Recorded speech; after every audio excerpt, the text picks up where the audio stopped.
Bonjour à toutes et à tous. Je vous retrouve avec grand plaisir pour un sujet brûlant, la sentimentalité et la sexualité, qui sont désignés par le désir et la chair, donc par Mars et Vénus. Mais au préalable, si cette vidéo vous la trouvez pertinente, un petit pouce en l'air, un partage, des commentaires auxquels je répondrai avec grand plaisir. Alors, je disais donc que le désir et la chair, Mars et Vénus, eh bien, par Vénus, on va pouvoir indiquer au consultant la manière dont il va attirer à lui et, et comment et par qui il va être attiré. Et par Mars, on va pouvoir avoir une idée de comment la personne exprime son désir. Bien entendu, ça va être modulé par plusieurs facteurs qui se trouvent dans le thème et chaque personne ayant un thème différent va avoir une méthode bien à lui pour attirer et par quoi il est attiré et bien entendu une méthode bien à lui en ce qui concerne l'expression de son désir. Voilà. Alors, si ce sujet vous intéresse, laissez-moi un message, un commentaire plutôt, et s'il y a beaucoup de commentaires qui vont dans le même sens, eh bien, je me ferai un grand plaisir de faire une vidéo spécifique pour chaque signe. Voilà. Ceci dit, je vais déjà vous partager certaines connaissances qui vont vous permettre de mieux comprendre peut-être comment vous fonctionnez. Donc, nous allons prendre d'abord bien la chair, bien entendu. La chair qui est représentée par Vénus, c'est donc la manière dont on va attirer à soi et par qui on est attiré. Alors, je vais prendre quelques exemples comme ça, de bonne loi et de manière non préparée.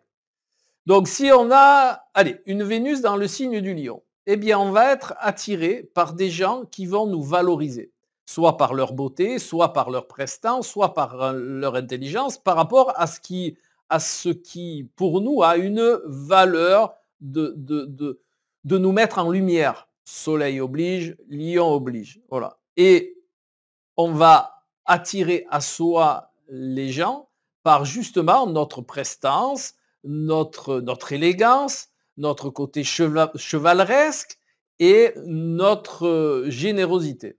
Voilà. Donc si l'on a alors à contrario une Vénus dans le signe du Verseau, qui est le signe opposé du Lion, voilà, eh bien, on va être attiré par les gens qui vont intimer une certaine liberté dans la relation. Ce qui ne veut pas dire aller à droite, à gauche, être un coureur, mais être libre dans la relation. Voilà. Avoir cette notion de non-contrainte par la relation et bien entendu, on va attirer à soi les gens qui ont ces perceptions-là. C'est-à-dire une perception de liberté, de non-conformisme, de personnes qui n'aiment pas la routine, qui n'ont pas besoin vraiment, vous savez, de cette routine quotidienne pour se positionner dans la relation. Voilà. Si, à contrario, nous avons, allez, on va prendre à côté, hein, on va prendre l'immeuble d'à côté. Si on a une Vénus dans le signe du Capricorne, eh bien là, on va attirer et être attiré par des gens qui nous font percevoir la fiabilité, la fidélité, le sérieux dans la relation, la juste mesure, pas d'éclat émotionnel, pas d'esclandre, un petit peu, je dirais même un petit peu plus introverti, où on ne crie pas je t'aime 3 fois par jour, voilà. Pas d'extériorisation trop présente, voilà.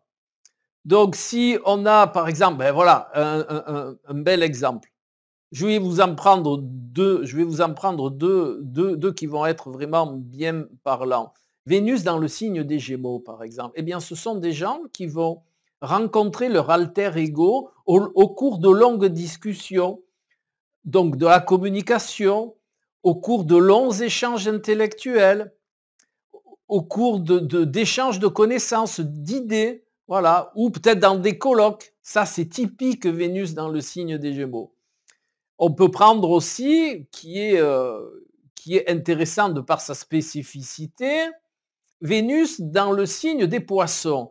Eh bien, Vénus dans le signe des Poissons, ça fait des relations un petit peu mystiques. D'ailleurs, il y a dans la littérature astrologique, dans mes expériences, ça fait déjà quelques dizaines d'années que je consulte et que j'enseigne l'astrologie, eh bien, ça crée des relations platoniques. C'est-à-dire, on est sur une relation un peu plus mystique, d'accord? Et la notion d'amour au niveau de la matière, ça passe bien après, d'accord? Et d'ailleurs, Vénus dans le signe des poissons, ça fait souvent donc des relations platoniques. Voilà. Vous voyez un petit peu l'idée que je vous décris là, c'est vraiment grâce à Vénus dans votre thème, on va savoir de quelle manière vous allez vous comporter. Qu'est-ce qui est important pour vous dans la rencontre et qu'est-ce qui est important pour vous dans la relation? Par qui, par quoi, comment vous êtes attiré? Eh bien, déjà, quand vous savez ça, bien, vous avez plus d'opportunités de faire des relations de rencontrer des gens qui vous conviennent. Voilà. Maintenant, on va voir un petit peu le désir qui est représenté par Mars, bien entendu. Alors, là où se trouve Mars, ça va indiquer qu'est-ce qui va vous motiver. Qu'est-ce qui va imprimer en vous un élan de désir? Mais la manière dont il va être mis en place, qu'est-ce qui va vous faire vibrer en réalité? Voilà, c'est ça. Mars, le désir va vous expliciter grâce à sa position dans votre thème, qu'est-ce qui va vous transcender, vous motiver? Qu'est-ce qui va provoquer en vous cet élan qui va faire que vous allez aller vers cette sensation de désir? Qu'est-ce qui vous attire là? Qu'est-ce qui vous prend au ventre là? Je désire ça très fort. Eh bien ça, c'est la position de Mars dans votre thème qui va le définir. Maintenant, comme je vous l'ai dit tout à l'heure, ces deux facteurs, le désir et la chair, j'adore cette expression, elle n'est pas de moi, mais je l'adore. Le désir et la chair, eh bien, c'est justement cette perception qui est modulable par tous les facteurs du thème. Donc, ce que je vous dis là est un petit peu générique, et vous allez le retrouver hein, si vous êtes dans les positions que j'ai explicitées. Donc, allez, revenons à Mars. Donc, si vous mettez par exemple Mars, je vais un petit peu reprendre les mêmes pour que vous puissiez comprendre ce que je vous ai partagé sur Vénus. Par exemple, Vénus dans le signe des Gémeaux. Hein, eh bien, Mars, le désir martien dans le signe des Gémeaux va s'exprimer par la communication. Je vais être vraiment stimulé par toutes les personnes qui vont avoir une communication directe, franche, sans détour, hein, avec vraiment cette notion, vous savez, de pulsion en soi, de jaillissement verbal, hein, c'est-à-dire, voilà, je réagis au tout ou pour tout. On dirait un match de tennis, d'accord? Hop, hop, d'un côté l'autre, j'envoie un argument, on me répond, voilà. Vous savez, cette discussion, ce genre de renvoi de connaissances, d'arguments, de savoir, voilà. Ça, c'est le désir martien dans le signe des Gémeaux. Hein. En même temps, n'oublions pas, le désir martien dans le signe des Gémeaux, c'est aussi un désir intellectuel. C'est aussi quelque chose qui, en retour de ce désir, va nous procurer un plaisir au niveau de l'intellect. Hein, au plaisir, par exemple, Mars dans le signe des Gémeaux, ces gens-là sont très stimulés à l'idée d'aller à une conférence ou à l'idée de lire un bon bouquin. Ils vont avoir ce truc, tiens, oh là, j'ai envie de lire un bon bouquin, j'ai envie d'écouter une belle conférence. Voilà. Si vous prenez par exemple Mars dans le signe du Capricorne, ben là le désir il va être un petit peu plus cristallisé, il va être contrôlé, il va être, voilà, je ne dois pas déborder, hein, je dois rester dans la juste mesure. Je ne dois pas comme ça exploser, dire ouais, c'est ça que je veux, c'est ce que je veux, c'est ce dont j'ai envie. Voilà, non, là, ça va être très, très rationalisé, très modulé. Non, je me calme, voilà, j'ai très envie de ça, donc je vais faire en sorte de l'avoir. Vous voyez, vraiment dans sa juste mesure, sans de dépassement. Et même parfois, on va un petit peu réfréner le désir, on va le contrôler avec un Mars dans le signe du Capricorne. Si l'on prend, qu'est-ce que j'ai pris tout à l'heure? Je ne sais plus. Bon, j'ai pris, voilà, ben, Mars dans le signe du Lion, par exemple. Alors là, Mars dans le signe du Lion, feu, feu, hein, Mars, planète de feu, Lion, signe de feu, on est dans la passion, on est vraiment dans, on est dans le désir exponentiel, d'accord? C'est paf, ça, un feu d'artifice. Voilà, la belle image de Mars dans le signe du Lion, c'est un feu d'artifice. Voilà, c'est le désir qui explose, la bulle de champagne qui explose. En plus, la bulle de champagne, le champagne est bien en adéquation avec le signe du Lion, hein, la boisson la plus, on va dire la plus haute, la plus classe, hein, la plus voyante, la plus représentative, hein, je parle au niveau de la, comment vous dire, au niveau de la fête, au niveau de ce que représente le champagne, hein, voilà, ça représente un petit peu le haut du panier, hein. Eh bien, Mars dans le signe du Lion, ça va être ça, ça va être cette explosion du désir, hein, voilà. Et bien entendu, signe du Lion oblige, c'est la satisfaction personnelle, individuelle qui compte, hein. Ensuite, nous pouvons aussi percevoir, qu'est-ce que j'ai pris? Ben tiens, Mars dans le signe du Verseau, eh bien, c'est le désir de l'indépendance. C'est le désir d'être autonome. C'est le désir d'être dans la liberté par rapport à soi, bien entendu, la liberté dans le sens optimum universel. euh, Bon, on en discutera, ça fera l'occasion de faire une vidéo sur la philosophie astrologique, mais voilà, c'est de ressentir en soi que l'on est libre. Voilà, c'est vraiment ce désir, la liberté, je fais ce que je veux, comme je vais où je veux, quand je veux, à l'allure où je veux. Voilà, ça représente un peu ça, et surtout, je ne veux aucune contrainte. Mais j'aime bien participer, je peux avoir des désirs de projets communs, hein, dans le Verseau, mais à ma sauce, à ma manière, et vraiment pour que ça ne me procure, que je n'ai pas de ressenti de contrainte. Voilà. Donc vous voyez un petit peu comment va s'exprimer le désir. Maintenant, voyons un petit peu, comme je vous l'ai dit, le côté sexuel.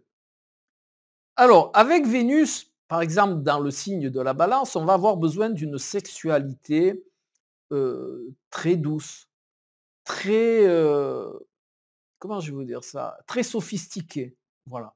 Avec, vraiment, je prends en compte les besoins de l'autre. Je me je me je me fais plaisir en même temps que je fais plaisir à l'autre. Voilà. Je vais dans cette perception de je partage autant pour soi que pour l'autre. Si l'on prend, Vénus au niveau sexuel, on va prendre, bah, tiens, puisque j'en parlais, on va prendre un Vénus Verseau. Voilà. Vénus Verseau, eh bien, ça va représenter une sexualité originale. Ça, je ne dis pas originale dans le sens vraiment où on fait l'amour de manière différente à chaque fois, où on y met un petit peu d'originalité. Alors ça peut être par des dessous, ça peut être par des scénarios, ça peut être, voilà, ça va y avoir, il faut du piquant en réalité, mais pas du piquant, pas du piquant côté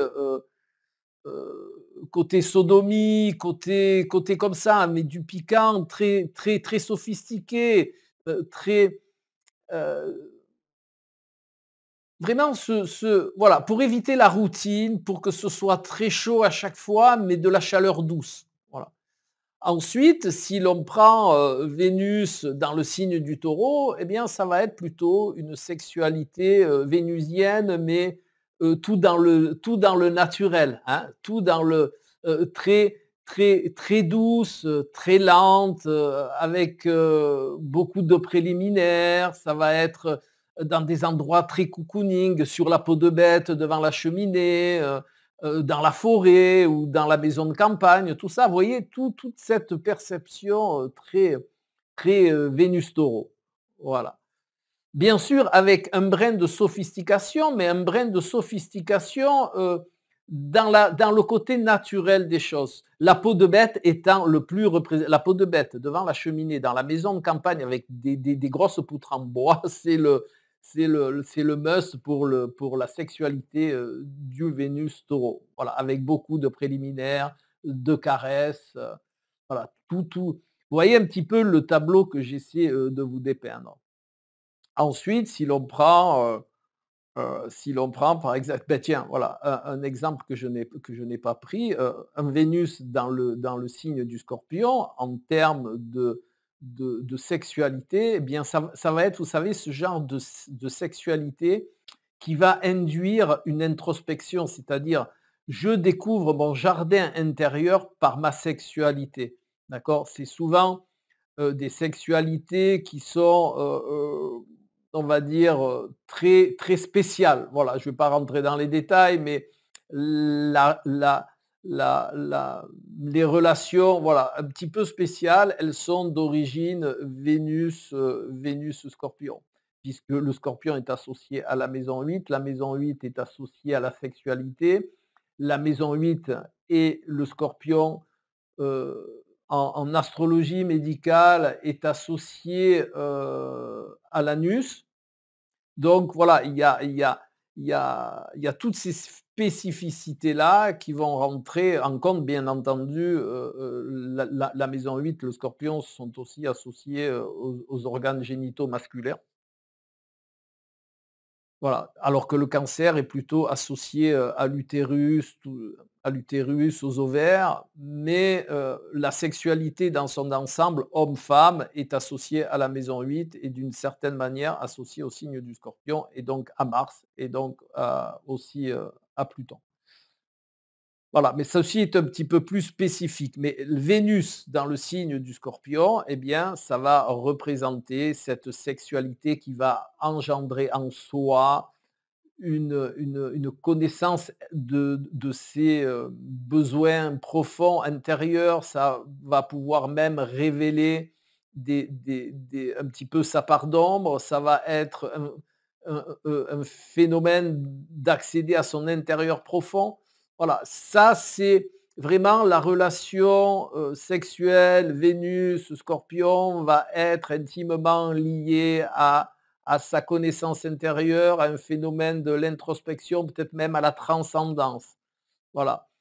Maintenant, peut-être on peut prendre aussi, puisque je vous l'expliquais tout à l'heure, et c'est intéressant, Vénus dans le signe des Poissons, je vous expliquais que dans le signe des Poissons, on est plutôt attiré vers des relations platoniques, vers des relations à un niveau plus mystique, plus haut, en dehors de la matière. Eh bien, justement, la sexualité du Vénus en Poisson, elle va se passer surtout au niveau des ressentis, surtout au niveau de la sensibilité. Je dirais même plus de l'hypersensibilité. On est plus dans la sensation que dans l'acte. D'ailleurs, une certaine forme de tantrisme serait bien en adéquation avec Vénus dans le signe des Poissons. Voilà. Maintenant, venons un petit peu, on va voir un petit peu, là on a vu la chair, et bien maintenant on va voir le désir avec Mars, hein, le désir au niveau sexuel par rapport au positionnement de Mars dans les signes. Voilà. Donc, Mars dans le signe du lion, ça fait des sexualités passionnelles, hein, c'est-à-dire, voilà, je rentre et je te fais l'amour là où tu es. Si je ressens, là, je rentre dans la voiture, ben, voilà, il n'y a pas trop de monde, hein, bien que pour certains, ça ne les gêne pas. Vous voyez, il y a cette explosion du désir. Voilà, c'est là, maintenant, comme ça, je suis tout feu, tout flamme. Et voilà, voilà, rien ne m'arrête, bien entendu, à condition que le partenaire il soit d'accord.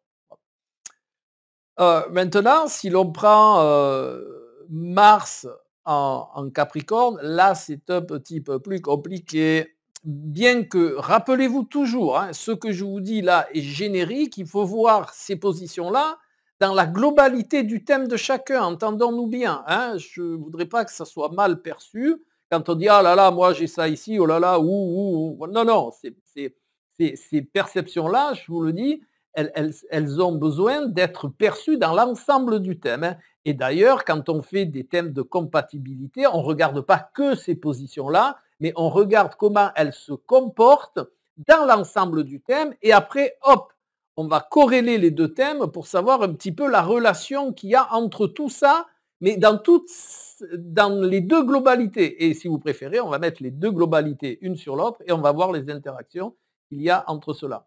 Mais c'est pour ça qu'il est important de bien comprendre, de bien se connaître sur ces points-là pour arriver à bien se positionner dans une relation, savoir si elle va nous convenir, savoir comment on va la vivre, notre sexualité, eh bien, quelle est la sexualité qui nous convient, quelle est vraiment la relation intime qui nous convient, est-ce que je vais bien comprendre l'autre, est-ce que je vais bien être en adéquation avec le désir de l'autre. Voilà, là, ce genre d'astrologie sert à tout ça, bien entendu. Donc je reviens, je ne vais pas oublier, à mon Mars Capricorne. Donc là, le désir, il va être contrôlé.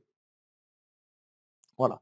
La relation sexuelle, on ne va pas se lâcher, on ne va pas se lâcher totalement, on va être toujours sous contrôle. Hein.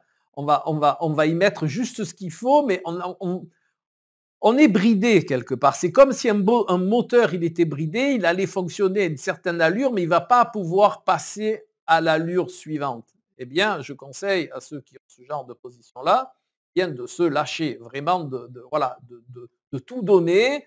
C'est le moment ou jamais. Il n'y a pas besoin d'avoir de juste mesure, il n'y a pas besoin d'avoir de retenue. Voilà, exprimez ce que vous ressentez. Voilà. Maintenant, si l'on prend un Mars, qu'est-ce que je pourrais prendre?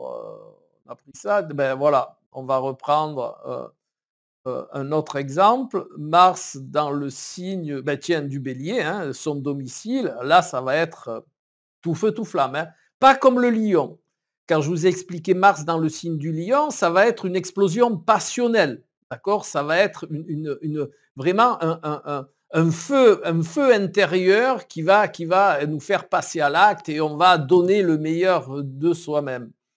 Avec Mars dans le signe du Bélier, c'est un petit peu plus différent, ça va être moins sophistiqué, ça va être plus instinctif. Je ne dis pas bestial, mais un petit peu plus instinctif. Ça va être vraiment l'acte en lui-même, le plaisir pur, d'accord? Le plaisir instinctif. Ça va être martien. Et là, par contre, ce qui le rapproche du Lion, puisque c'est le Mars Lion, c'est feu-feu, et bien entendu, Mars Bélier, c'est feu-feu. Hein, c'est l'élément feu des deux côtés.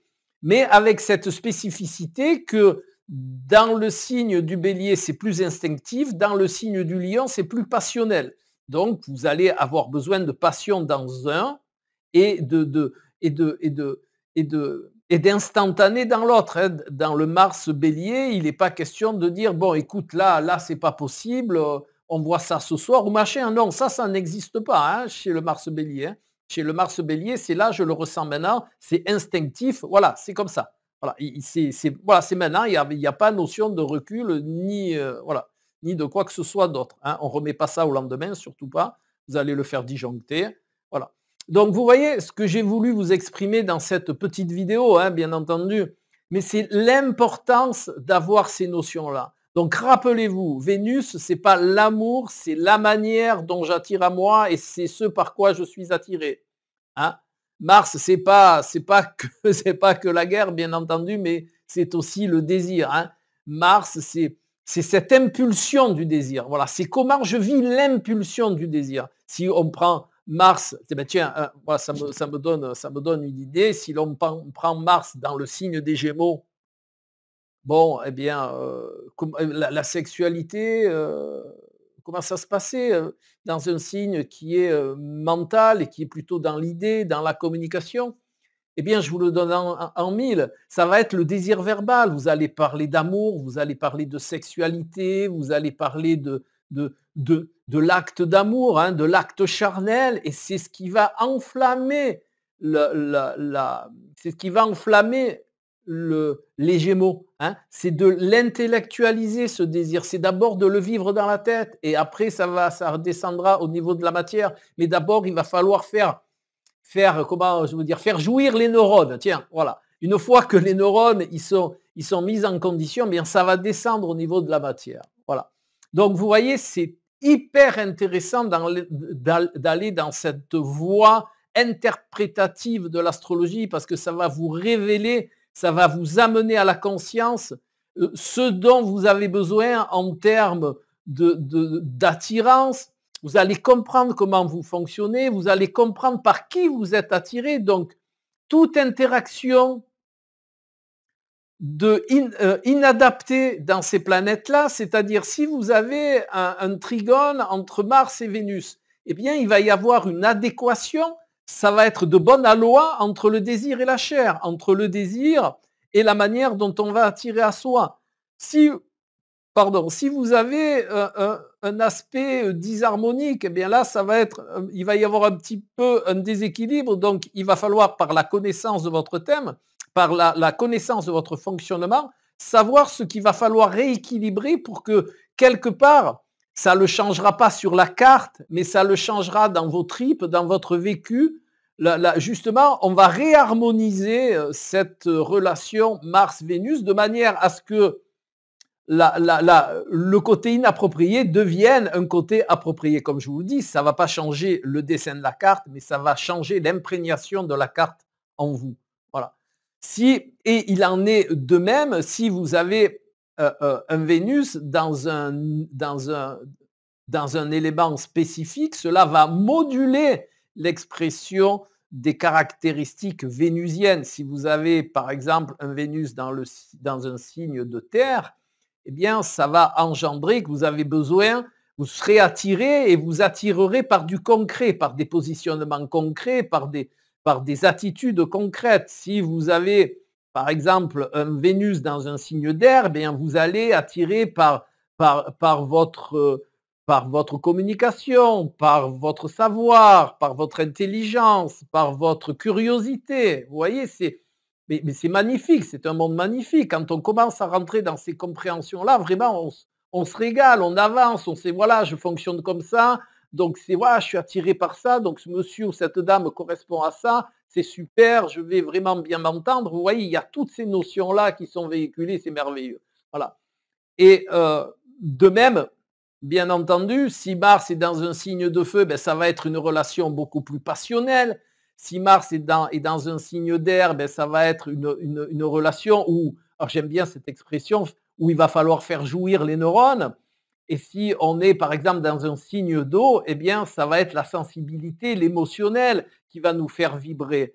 Voilà, donc vous voyez à quel point ça peut être important, toutes ces notions-là. Et je vous le dis, bien entendu, comme je vous l'ai dit tout à l'heure, ces notions, elles sont spécifiques à chacun par rapport à l'ensemble du thème. Je voudrais au moins que vous reteniez cela, c'est que chaque position spécifique que vous entendez, c'est ce que j'enseigne depuis des dizaines d'années, il faut faire extrêmement attention que ces positions spécifiques sont modulables à souhait par l'ensemble du thème. Et ce n'est pas que l'ensemble du thème va pouvoir aussi indiquer si ces positions spécifiques, elles vont pouvoir s'exprimer dans leur totalité ou si elles vont être réduites, modulées, si elles vont être diminuées par justement l'ensemble du thème. C'est ce que j'aimerais que vous reteniez. Vous savez, l'astrologie est vraiment un bel outil à condition, je dirais vraiment à condition qu'on le pratique de la bonne manière. Alors, je ne détiens pas la vérité astrologique, je ne détiens aucune vérité d'ailleurs, mais ce que je vous dis là, c'est par expérience. Hein. Comme je vous dis, ça fait déjà plusieurs dizaines d'années que j'enseigne le symbolisme, l'astrologie et beaucoup de choses dans ce monde-là, mais surtout le symbolisme dans son entièreté, les rêves, tout ça. Et je vous garantis que c'est vraiment cette perception qu'il faut avoir, c'est que la spécificité ne peut s'exprimer, la spécificité ne peut se comprendre et s'exprimer qu'en regard de la globalité de l'outil dont vous vous servez. Voilà. Et bien sur ce, j'espère que ça vous aura plu et suivant vos commentaires, suivant le retour que j'ai, eh bien, je approfondirai chaque signe si ça vous intéresse vraiment. À tout bientôt. Au revoir.